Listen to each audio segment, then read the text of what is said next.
Hai guys, balik lagi di Moviespedia bareng gue Adi. Dan gue mau tau dulu kalau apa yang gue sampaikan mengandung spoiler. So, berikut adalah sejumlah fakta menarik di balik film dan juga komik What If bagian kedua.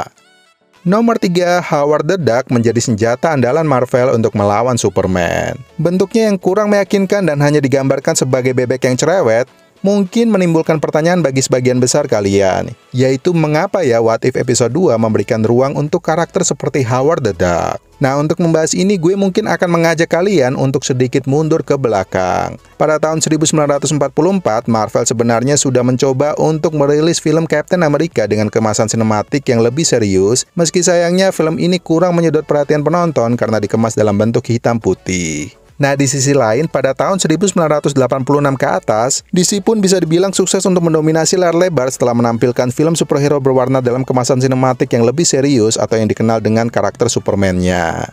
Marvel pun kemudian mencoba untuk bersaing dengan merilis film Howard the Duck yang pada waktu itu diproduseri oleh George Lucas yang mungkin selama ini kalian kenal sebagai penyumbang teknologi efek visual di dunia film melalui karya-karyanya di film Star Wars.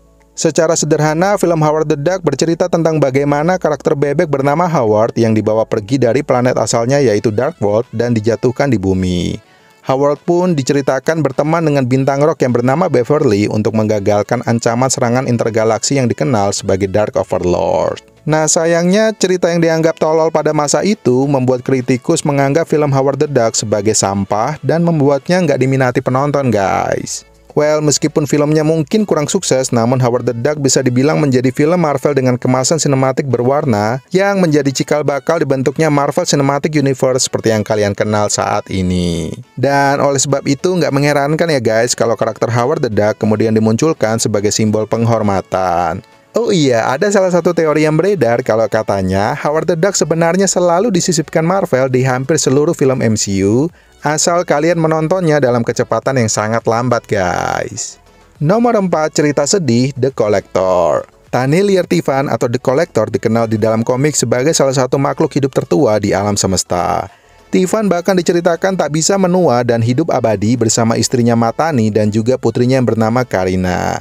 Suatu hari saat Karina mencapai kedewasaan, ia pun meninggalkan kedua orang tuanya. Namun sayangnya tak lama setelah itu, Tivan yang hidup berdua harus kehilangan istrinya oleh karena sebab yang tidak diketahui. Dan sejak saat itulah, untuk mengalihkan fokusnya dari kesedihan dan ingin terus mempertahankan keabadian, Tivan pun lalu mengoleksi berbagai macam pusaka sakti dan juga makhluk hidup dari berbagai galaksi.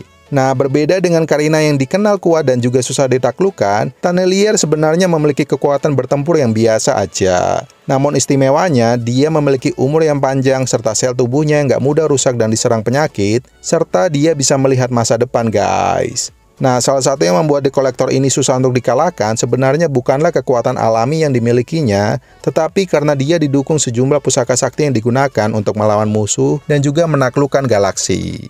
Well, seperti biasa gue ada pertanyaan, yaitu apakah kalian berhasil untuk menemukan penampakan Howard the Duck dalam sejumlah film Marvel? Oke, gue rasa itu dulu ya guys. Gue Adi dari Moviespedia, undur diri dulu. Sampai jumpa di fakta menarik di balik film selanjutnya. Tetap semangat dan sehat buat kalian, dan peace out.